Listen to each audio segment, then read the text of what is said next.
Latest reporting showing more Venezuelans trying to enter the United States illegally, coming after several days after the Biden administration granted nearly 500,000 Venezuelans temporary legal status to those already in the states. And critics, though, arguing this decision will actually call for more migrants to make their way to the U.S. border. And the video you're seeing is showing just that. The small town of Eagle Pass, Texas, declaring a state of emergency over the flood of illegal migrants. With us now, Frank Lopez Jr., a veteran in the U.S. Army, military police, and a retired supervisory Border Patrol agent. Frank, welcome. Thank you very much. If you could, we see you've got the razor wire right behind you. Could you describe what happens day to day where you are? So good morning, everybody. So right behind me, over my left shoulder, we have an island in the middle of the Rio Grande River. And the Mexican side is beyond that. So they'll cross to that island. They'll come across the river to basically a waiting point right below the concertina wire. And over my right shoulder, you see some National Guard troops. And so they'll hold up and wait right below that area. And at some point, they start working their way through the fence. And so National Guard here is waiting for them. I just saw them bring a bunch of water and ice. And so they're basically showing up. The National Guard then takes some of them, perhaps for Operation Lone Star, to be prosecuted, primarily the males. But then the family units, unaccompanied alien children, are turned over to the Department of Homeland Security. Frank, can you give me an example of what it was like, again, and I know you're retired, if I'm not mistaken. Can you give me an idea of what it was like when you were active versus what you're seeing today and how things are handled? Yeah, so two words come to mind: order and chaos. So prior to the current situation, and we've always had illegal, migration of some point or another, illegal entries, but we had a process in place to prosecute for consequences. But we also had, a visa amnesty process, and so when people were being funneled into those processes, then it allowed for the orderly processing of those people, for background checks, a more in-depth review of who was trying to get into our country. And so that allowed Border Patrol agents to be out between the ports of entry, to not be processing, to be out in the field trying to intercept the drugs, illegal alien smuggling loads that were being led across by the coyotes.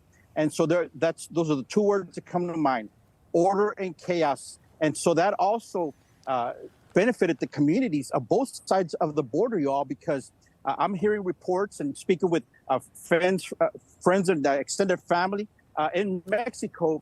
They're tired of this. They say it is demasiado. It is just way too much on both. Yeah. Frank, clearly the border crisis has expanded beyond what we're seeing in Texas. By the way, those Texas communities have to deal with it each and every day. Now, New York City, Chicago, Los Angeles, they're seeing truly what this crisis means, as they are sanctuary cities. The mayor of Eagle Pass, Texas, says the Biden administration is not doing anything to help. I want you to listen to this sound, and then I'll get your response. I haven't heard from anybody in the administration. The president hasn't put out a statement. The vice president, I haven't heard from anybody. Nobody has bothered to call me, anyone in the city staff, saying, hey, this is the federal government. We know what you're going through. We're worried about you. This is our plan of action. Nothing. We're here abandoned. We're on the border. We're asking for help. This is unacceptable. Please, just enforce the laws that are on the books. We're a nation of laws. And that's got to be really tough, Frank, to hear that no one from the administration has picked up the phone and called the mayor of El Paso to offer additional assistance. Why is it that so many migrants are coming right now? So Rolando Salinas, mayor of Eagle Pass, I totally can see where he's coming from. The reason they're coming is because this entire, the idea of America, the passage to America has been magnetized. And what I mean by that is that the Biden administration immediately set out to work with the United Nations, with non-government organizations, with the World Health Organizations and other entities to greenlight this movement of people into our country. And what Rolando Salinas, the mayor of Eagle Pass, has said is we don't need more resources. He's saying it here. He's saying consequences, enforce the law. They don't need more resources. They need solutions. And I'll tell you, we cannot put the blame solely on the lap of Biden and Mayorkas and the Democrats.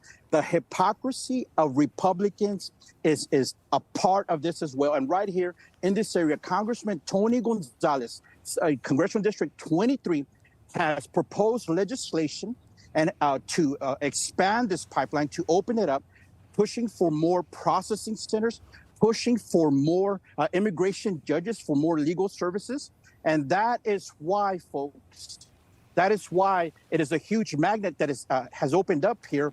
And he is also the best friends with the husband of the director of the local NGO Mission Border Hope, which is pushing thousands of people through this area. And so the hypocrisy is something that we also will not tolerate in this area. Congressman Tony Gonzalez was censured by the Republican Party of Texas for his pro-amnesty stance, and he's been told to not run as a Republican in the upcoming March 2024 Frank, primary. let me jump in really quick before we let you go. Governor Greg Abbott of Texas, he's done at least in just about everything he can, or at least it appears so. He's putting buoys in water. He is sending National Guard troops. He's calling on any assistance he can to handle this crisis there. What is it, Lone Star, Operation Lone Star that they have down there as well. In your mind, has the governor done enough? Does he have your support? Not just in my mind, folks. Look, I'll tell you, the people of Texas can see through the smoke and the mirrors. And I'm just going to say it, folks. Governor Abbott could definitely do more as a, airboat goes by me here. So one of the primary things that Texans recognize about what Governor Abbott is doing is that he is putting on a dog and pony show. This strip of land that I am on, it's roughly about a mile, perhaps, and it is it's a showcase. Concertina wire, box cars, boats patrolling National Guard. But all you have to do is walk, 1,000 meters that way or 1,000 meters upriver, and you just go around this. And actually, as the case behind me, you go through it. This is what Texans believe that Governor Abbott should do, is get these people as they're coming across. Don't turn them over to Alejandro Mayorkas' Department of Human Smuggling.